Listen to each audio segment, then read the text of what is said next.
You will hear part of a tutorial in which a tutor and two students discuss changes in women's employment. First, you have some time to look at questions 1 to 5.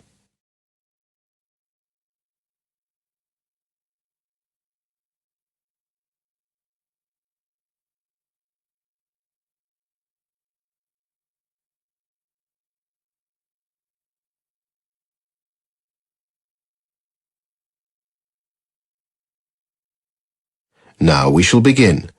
You should answer the questions as you listen, because you will not hear the recording a second time. Listen carefully to the discussion and answer questions 1 to 5.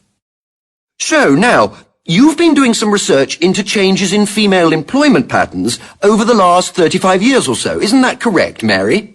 Yes, and the results are quite interesting and very encouraging for us women. I'm glad to hear it. What have you found out? Well, I better start with some statistics to give the background. In 1970, only 37% of the total workforce was made up of women. And that's changed radically, because now women are in the majority. They make up just over half of all employees. Not only that, in the 70s, there were almost no female managers, whereas the latest statistics show that nowadays 18% of managers are women, with the average annual salary for a female manager at just under £32,000. Do you have any figures to compare that with the salaries of male managers? No, I'm afraid not, though I imagine that in general they earn more. However, what I did find out was that the main reason for women going into employment was that they want to be financially independent. They don't want to have to rely on their husbands or their families. Another reason, though not as important, is the cost of living and the cost of bringing up children. Married couples prefer to have two incomes rather than just one. How have women been able to make this change?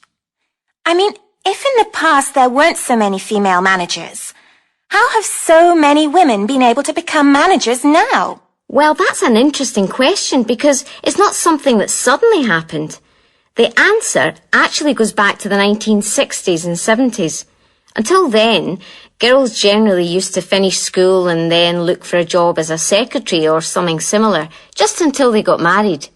In the late 60s and early 70s, they started going to university with a clear idea that they were studying for a career.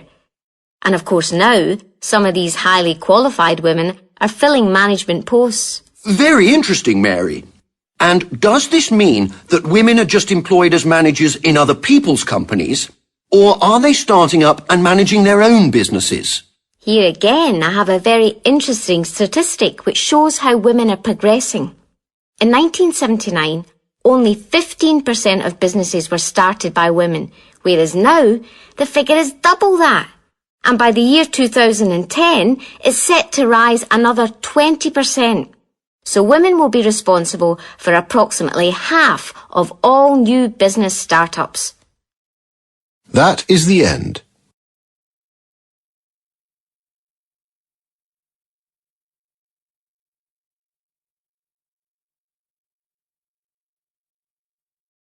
Before you listen to the rest of the discussion, you have some time to look at questions 6 to 12.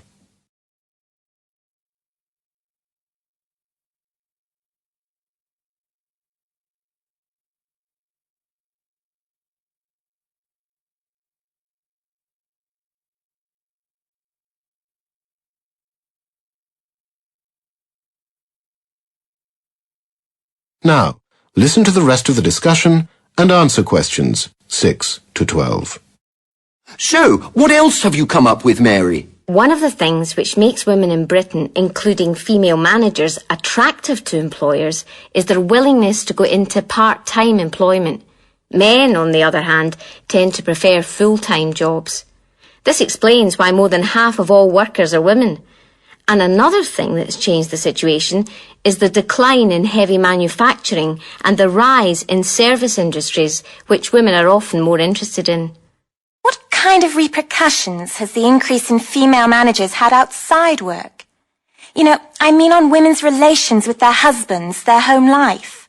Actually, I have quite a lot on that. Firstly, You'll be interested to know that female managers often earn more money than their husbands, so they generally make the financial decisions in the family. Not only that, they frequently end up giving their husbands a job in their companies, so that in effect, their husbands are working for them. Quite a reversal of roles, isn't it? Yes, to some extent. Men whose wives are managers often retire early, in their 50s. Perhaps because there's no longer the need at that age for both partners in a marriage to be working. With younger couples, there's often a role reversal, with the woman going out to work and bringing home money and the man staying at home and taking care of the house. I know several couples where this is the case. Not surprisingly, it's people who are over 40 who have greater problems with this and whose reluctance to step outside what society expects of them is most pronounced. That is the end. You now have half a minute to check your answers.